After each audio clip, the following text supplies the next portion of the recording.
The Big Red Machine is here! Woo! Kid stealing, woo! Wheeling dealing, limousine riding, jet flying, son of a gun! From the past. I am a real American.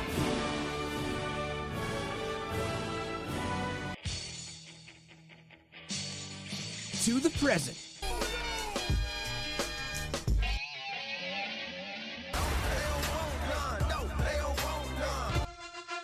And the future.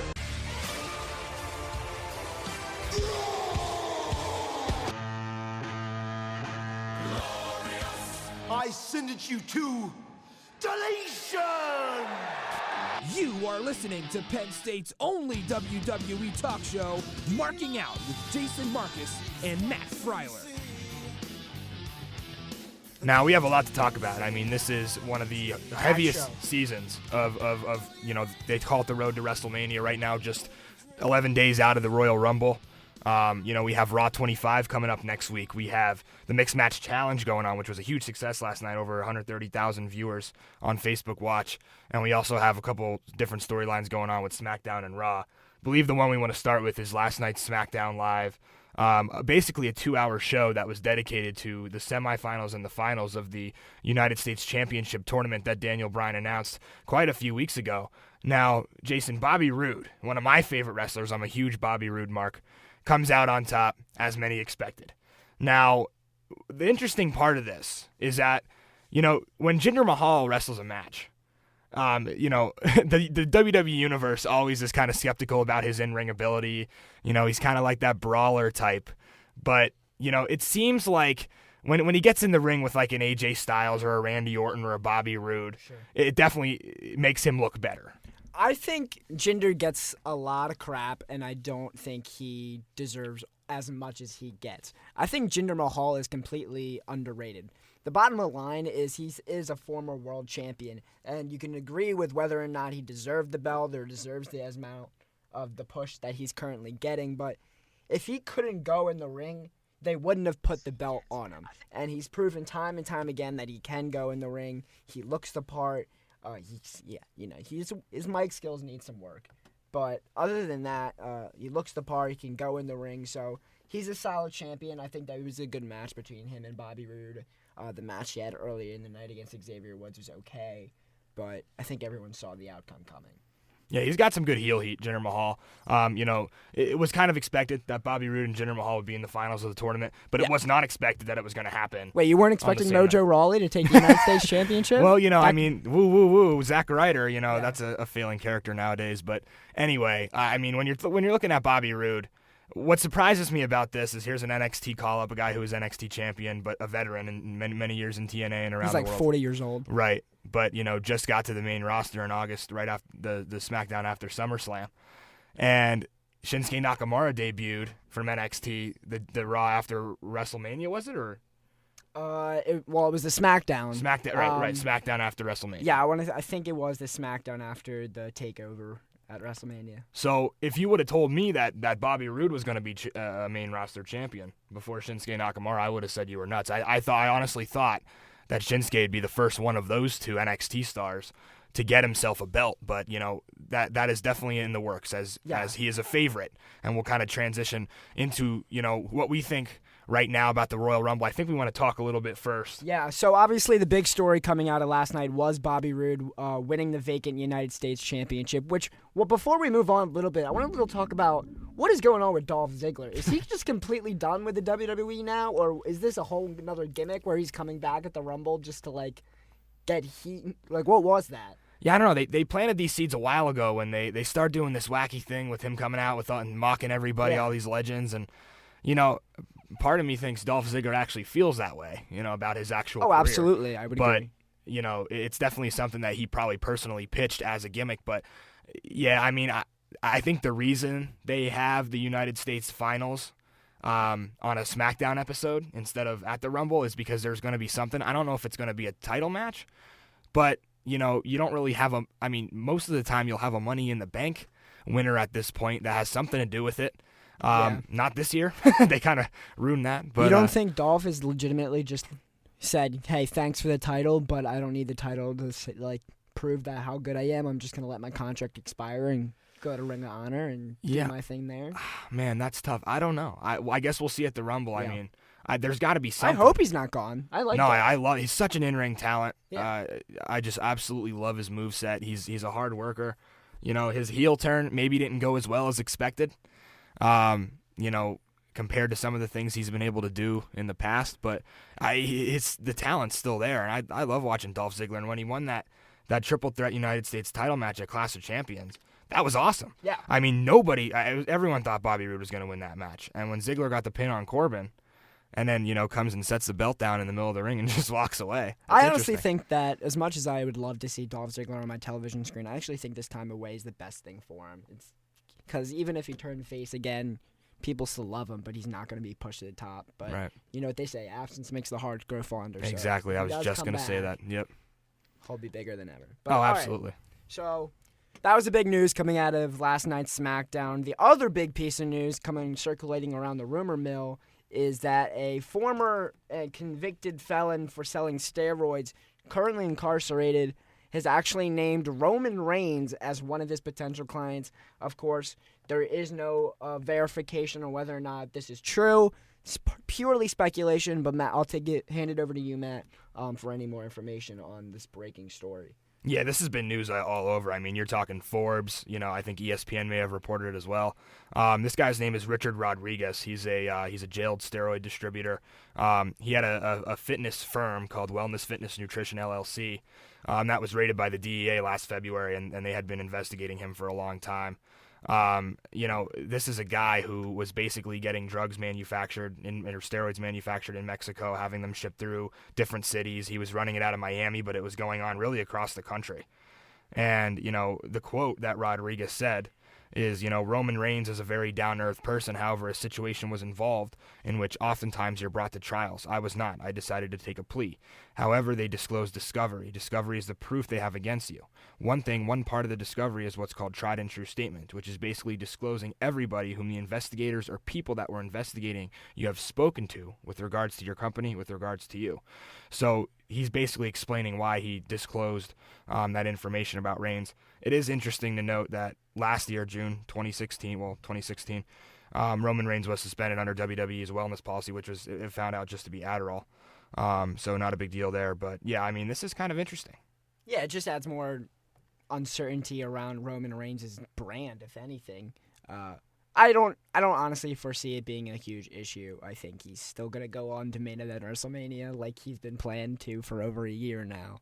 So I don't foresee this having too much impact, but it is, I guess, another asterisk next to Roman Reigns' name and all of his success. Well, think back to the 07 steroid ring. I mean, you had guys like Randy Orton, Booker T that were all linked to this stuff. I mean, it didn't really damage reputation. Got a pretty solid vacation, I guess. Right. I mean, I don't think. I mean, with the obvious main event of WrestleMania, that is Brock Lesnar and Roman Reigns, for whatever title belt it might be, we know that those two are probably going to go at it in New Orleans this year. So I don't think it's not going to really slow that down. It may just be more adversity for him to face, and he's always faced adversity well. Do you think? No, I agree with you. I do think it will be Roman Reigns versus Brock Lesnar. Do you think there's any way that WWE knows that that's been the consensus throughout the year, and they kind of swerve it a little bit, maybe put a third person in there or change up the stipulation at all? I personally seem to think that obviously Roman has his upcoming Intercontinental title defense against The Miz at the Royal Rumble on Sunday. But I personally believe that he's actually going to defend that title at WrestleMania against Brock Lesnar in a champion versus champions match. Hasn't been seen at a WrestleMania since WrestleMania 6, Hogan and the Warrior, and I think it's time they do it again. It would make the big match even bigger and swerve the fans a little bit who have kind of been saying this match is too predictable. We've already saw this, but it would give us something a little different. Yeah, I think with The Miz coming back, with his return, it was very successful, and him having that Intercontinental title match with Roman on Raw 25 next Monday, I think that's where Roman drops the belt and they really start to gear him towards, and that's a predictable statement. So you're thinking outside the box. I think, You're right. It's like what we mentioned before when Dolph Ziggler won that Clash of Champions match. Nobody thought that was going to happen. It was a swerve. So, they do that a lot of the time where it's like, okay, the universe is 100% sure that this is what we're going to get, and we get nothing like what we thought, that's WWE for you.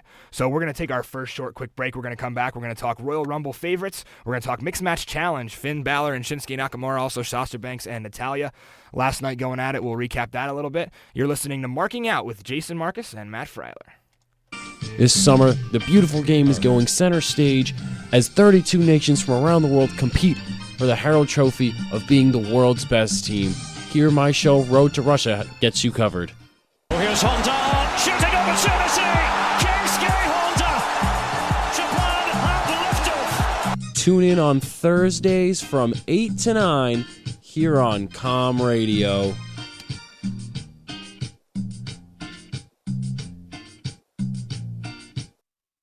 Mike Lang here reminding you it's hockey season, and Lions Pride has everything Penn State for every Penn Stater. Oh, hallelujah, Hollywood. They have a wide selection of hockey hats, t-shirts, jerseys, and hoodies. Lions Pride is your one-stop Penn State shop for the Nittany Lion hockey fan in your family. Get in the fast lane, Grandma, and stop by our store at 112 East College Avenue before or after the games at Paculo Arena, or shop online 24/7 at lions-pride.com. Lions Pride, everything Penn State for every Penn Stater.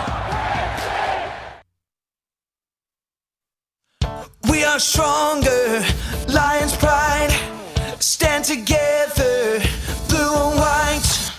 Lions Pride, show the world your Penn State side.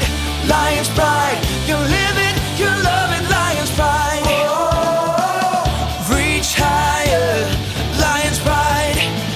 Lions Pride, show the world your Penn State side. Lions Pride, you live it, you love it, Lions Pride. Coming at you from State College, Pennsylvania, you're listening to Com Radio.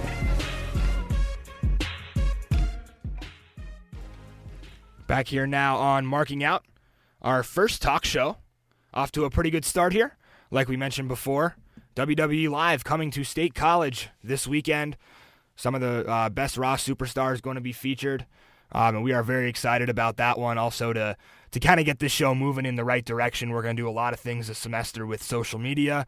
We're going to do a lot of different campaigns, and hopefully we get this show, we build a nice base. And if anybody's listening out there today, Wednesdays, every Wednesday, 4:30 to 5, you can hear me and Jason shoot about the wrestling business. So now moving on with what's going on right now, Raw 25. I mean, how about the hype around this one? This is something that WWE has been pushing down people's throats. I haven't seen a singular event like this hyped so much since possibly last WrestleMania. You know, there really are... it is a big deal, so it's not like it's unwarranted hype, but it really is astounding how much they are pushing it, like you said. And just with the sheer amount of talent that they're bringing back for this show, it seems as almost they reached out to anybody who's ever worked for them and in good standing with the company and been like, hey, if you were ever on one episode of Raw, come back for the 25th anniversary of Raw. So, obviously, with that being said, with all these returnees for Raw, I'll ask you, Matt, who are you most looking forward to seeing come Monday? Stone Cold Steve Austin. Yeah. I mean, that's awesome. I listen to his podcast. It's great what he's been able to do outside of the business. He gets these guys. I just listened to an interview with him and Vince Russo, and I was able to listen to that for like an hour and a half, and it was so entertaining. Vince Russo's hard to listen to sometimes, but man, I mean, the questions that Stone Cold was asking him and some of the stories they were telling, I could listen to anything with Stone Cold. So to have him back will be interesting. There's a couple other as well. Let's just run through real quick who's announced for it. Women-wise, we got Hall of Famer Jackie Moore, Terry Runnels, Tori Wilson, Maria Kanellis, who's having a baby, Michelle McCool, Kelly Kelly. And then the men, you got Mean Gene Okerlund. Eric Bischoff is coming back. Should be interesting. Holla Holla Teddy Long. The Godfather. We'll get Brother Love. The Boogeyman, who Vince McMahon loves it. He loves the Boogeyman. Nobody knows why, though. I don't understand the hype around the Boogeyman. He scared me so much as a child, but now as a 20-year-old, I just go, man, that is so like early 90s WWE when everyone had like an occupation, and it just does not fit into the current scheme. But anyway, continue. It's just so funny how there's so many stories about how that was like the brainchild of Vince McMahon and how he'd go around, I'm going to get you, the Boogeyman. And he's just, that's so sheepish. Can't wait to see that feud against Doink the Clown in the gimmick battle royal this upcoming WrestleMania. Yes. Yeah, so we got Sergeant Slaughter coming back, John Laurinaitis, X-Pac. We get the $1 Million Man, Ted DiBiase. John Cena for the first time since Christmas. I mean, I guess you could call that a little bit of a return. Is he a Raw superstar? Is he a SmackDown superstar? Free agent John Cena. You may not never know. Hey, JR and the King, Jerry Lawler coming back. That'll be interesting. It's exciting. They posted a picture a few days ago together saying, look at these two youngsters coming back. Kevin Nash and Scott Hall. I mean, speaks for itself there. Ric Flair. Bella Twins. Okay, that's interesting. And then we'll get JBL. He's back. I mean, he's kind of still in the company, but he hasn't been commentating. I would guess he does something with Ron Simmons. I think he's more in an APA gimmick here than he is the, wrestling god. Yeah. Dudley Boyz will be back, and we'll also get DX, D-Generation X, Shawn Michaels, Triple H, and the New Age Outlaws, and X-Pac's there as well. So, yeah, I mean, that's a lot of announcements. I think Chris Jericho was announced as well, which he was. He's got a little tour going on. Awesome music with Fozzy, by the way. If you haven't checked it out, check it out. Judas is one of my favorite songs. But, yeah, Chris Jericho will be back. So, yeah, I think I would say I'm most excited for Stone Cold, but I think the most exciting storyline is John Cena and Undertaker. I mean, this is going to happen. We can only hope. It seems like it's going to happen, and this is something that the WWE universe has been clamoring for years, and they've just never done it. Well, I feel like they were supposed to do it at like the past 2 WrestleManias. Obviously, they wanted to do it at WrestleMania 32 in Dallas. Cena was unfortunately hurt for that, so that kind of took it out of the question. And then everyone really wanted them to do it last year in Orlando. And then, for whatever reason, they went with Roman Reigns instead. Yeah. So, I mean, this is, with the WWE never announcing officially that The Undertaker was retired, it seems like it makes sense that he'd get that one last match against John Cena. The one thing that concerns me is Cena's, physically right now, he's still at his peak. So, with what he's able to do, and then you have The Undertaker who came off the hip surgery last year, so obviously he was a little sluggish, didn't look very good in the ring. You would hope that, if he's planning to have one more match, that it would be a little better physically for him. Rumor is that the people that are close to Undertaker, that he's in great shape right now, and he's in one of the top shape of his entire career. So that's great news. And, yeah. I still don't think that that match should not go over 10 minutes. I think that's a 10-minute match. Is that the main event of WrestleMania? Well, I mean, what happened? Look what happened last year. We had the title matches happen, and then you had your main event was Roman Reigns and Undertaker, and then you get Reigns able to say he's main evented 3 in a row. Right. Which, how many WrestleManias can we have in a row where our title match is not the main event? So, I mean that's kind of a traditional. Yeah, I know. I agree with you. I feel like the title should always definitely go on last, but at the same time, if Reigns Taker's the main event of WrestleMania, that's that card last year. How do you not put Cena Taker on last? Especially because your what your title match probably going to be Brock and Roman. That's solely based off the only 2 to ever beat the Undertaker at WrestleMania. So he even plays into that storyline. Yeah, exactly. So if he's going to be there, that's maybe that's the big plot twist. Undertaker's actually just going to be the special guest referee. Oh, that'd be amazing. That's awesome. It would be totally out of character, but yeah. The undead referee. That. Wow. I like it. Hey, I mean, with the only 2 to ever beat him at WrestleMania, that's got to give the win to somebody in New Orleans. All right, so I guess we'll take our next break and we'll come back. We'll talk. We'll cap it off with the mixed match challenge, and we'll also talk a little bit right now about how we think things are going to shape out here on the road to WrestleMania. Don't go away. This is Marking Out with Jason Marcus and Matt Freiler. Having difficulty understanding your professor or textbook? Omega Notes is here to help.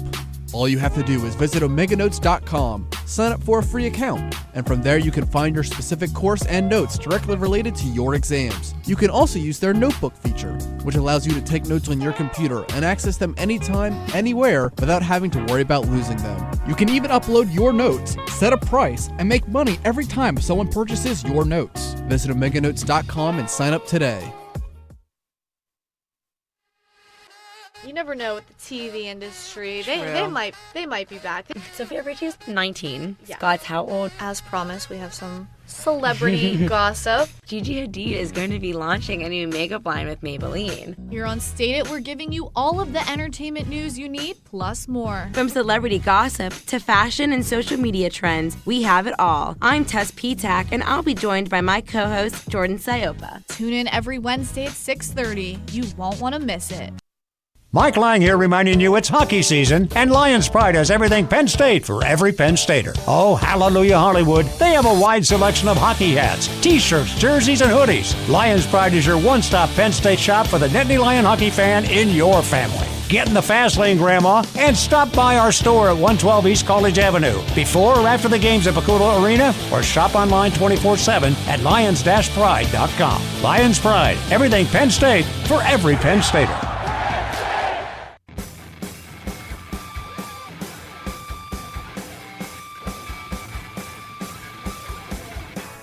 You're listening live to your number one source for Penn State sports, Com Radio. Back on the air now, marking out the Com Radio's debut WWE talk show, where you get all your wrestling insider information from me and Jason Marcus. So, Jason, we've talked about a lot already. NXT tonight on WWE Network. That's our Wednesday night. We'll always be talking about what's looking ahead in NXT. Anything interesting going on tonight in the Black Ring? Nothing too overly exciting. You got Roderick Strong going against Fabian Eichner. Fabian Eichner is obviously a nice young talent. He was debuted in the Cruiserweight Classic, so that should be a good match. The main event of the night comes as the Authors of Pain will take on the Street Profits, with the winner becoming the number one contenders for the NXT tag titles, which I will assume the winners will face the Undisputed Era at TakeOver Philadelphia. So if you guys are big Authors of Pain fans or Street Profits fans, tune in tonight at NXT. NXT always getting better by the week. And Mixed Match Challenge is something that was just debuted last night on Facebook Watch. Over 130,000 viewers for that first episode, where Finn Balor and Sasha Banks defeated Shinsuke Nakamura and Natalya to advance to the second round, and they won't wrestle again for another 6 weeks in that, because this is just one match per week. So, boy, it was really interesting to see Finn and Shin in the same ring. I loved it. I know that they worked together in Japan a little bit, but I don't think they ever had a match at NXT. I think they were different times at NXT. I think they had one. Was there one match? Okay. So I think Finn's last match in NXT was right after he dropped the NXT belt, and it was also coincidentally right after Shinsuke Nakamura made his debut at NXT TakeOver Dallas, and they had that match on NXT, right. And then that was it. Okay. Yeah, so first main roster match for these two, obviously being part of a bigger cause, the Mixed Match Challenge, and it was great to see. Finn Balor is very interesting right now. He just reunited. I mean, he had a streak there going where it was kind of a weird rivalry with Bray Wyatt. Didn't work out. Bray got sick. They swapped in AJ. Great match. Too sweet. Everybody loved it. And then, not much direction for Finn. And now they finally got him back with the Good Brothers. So you got Gallows and Anderson teaming up with Finn. And, at the end of Raw on Monday night, you see Seth Rollins come out with the curb stomp to finish off Finn Balor in that match. Great match, by the way. And he kind of just stands around at the end and holds his head. And we've seen this before, Jason. We've seen where WWE kind of just lets the mood air and lets the universe speculate on what's going on while kind of the wrestler just stands there in the ring and kind of contemplates his life type of angle. I mean, there's no music. He's just kind of standing there in the ring wondering what's next. So I sense heel turn. Really? I mean, I don't doubt you. I think with the club, you almost have to. I don't think the club's a very good babyface tag team. Right. I think they're not a very good heel tag team either, but I think it makes sense. I'm always a firm believer in professional wrestling. If it's not working when you're going one way, just switch and go the other way, and usually that's what you need. And that's what Finn needs. He's kind of gotten stale. Not necessarily to fault of his own. I think he's not getting pushed that he deserves. So if he's got to go heel, I think that'll rejuvenate his career. I think it's the best thing for him. Yeah, it's just kind of an interesting dynamic with, the first ever Universal Championship. Gets injured in that match, separated shoulder against Seth Rollins, comes back the Raw after WrestleMania, and, doesn't really get in the title. I mean, he's in the title picture. Right? There was a fatal 5-way that, he had a number one contender match, but other than that, I mean, he's the guy who never lost his title, and he never got a rematch either. So you have to wonder when it comes to the Royal Rumble, would Finn Balor be a better fit for a superstar shakeup and to go to SmackDown? I think that would be awesome. Yeah, because then you have the AJ Finn Styles. versus AJ? Right, exactly. With a heel Finn and the Bullet Club, it writes itself. Seems like there's too much on Raw. Excuse me, the Balor Club. Yeah. People want Finn Brock, but it just doesn't seem like it's going to happen. It doesn't seem like the kind of match. I mean, if it was going to happen, it would have happened. Right, because they had the fatal 5-way at Extreme Rules, and Samoa Joe ended up winning that match and taking on Brock Lesnar because it was a better fit. So you wouldn't have Kane in the main event of the Royal Rumble. Exactly. So I would say, I'd give Finn a pretty good shot. I'd say probably top 5 of my picks to win the Royal Rumble. Definitely not. Oh, you think he's going to win the whole thing? I would say no. I'd say if I had to pick 5 guys who I think will win the Royal Rumble, he's one of them. Okay. Yeah. Well, that's solid. I'll save my predictions for next week. Give you guys a reason to tune in. Yeah, I definitely have some other ones, but we'll talk about that next week. But before we close the show, though, I do want to address some of the hot new free agents that have just joined the WWE. So we just break news that WWE has signed Ricochet, one of the top independent wrestlers in the entire nation, known for his high-flying ability. Most likely will debut on NXT. I hope he doesn't go to 205 Live, although it does make some logistical sense. I think he's just too talented for that small of a stage.